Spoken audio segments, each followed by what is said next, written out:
നാമത്തിന് മഹത്വമുണ്ടാകട്ടെ. ഇന്ന് ഈ ഭൂമിയിൽ പലപ്പോഴും പല പ്രശ്നങ്ങളാൽ നിരാശരായും ഏകാന്തതയിലുമൊക്കെയുമായിരിക്കുന്ന അനേകരുണ്ട്. അപ്പോൾ മനുഷ്യരാൽ നമുക്കൊരിക്കലും ഒരാശ്വാസം ലഭിക്കുകയില്ല.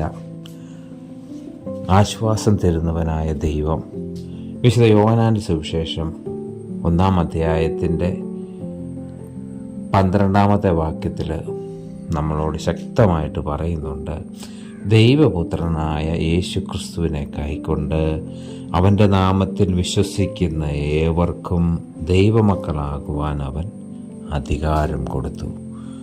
ഈ ലോകത്തിൽ നമുക്ക് ലഭിച്ചിരിക്കുന്ന ഏറ്റവും വലിയ അംഗീകാരമാണ് ദൈവമക്കളായിരിക്കാനുള്ള ആ അധികാരം. നമ്മളുടെ പദവി കണ്ടോ, നമ്മുടെ പ്രവൃത്തികൾ കണ്ടോ, നമ്മുടെ നന്മ കണ്ടോ ഒന്നുമല്ല ഈ അധികാരം നമുക്ക് ലഭിച്ചിരിക്കുന്നത്. അത് കർത്താവായ യേശു ക്രിസ്തു മുഖാന്തരമാണ്.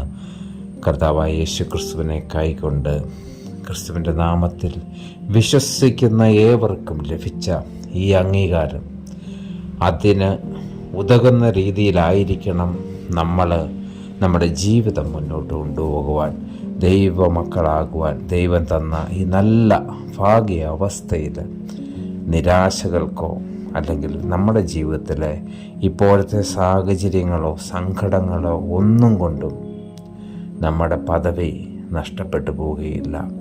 ഏത് സാഹചര്യത്തിലും ദൈവം നമ്മളുടെ പിതാവാണ്, അപ്പനാണ് എന്നുള്ള ബോധ്യമാണ് നമ്മളെ ഭരിക്കേണ്ടത്.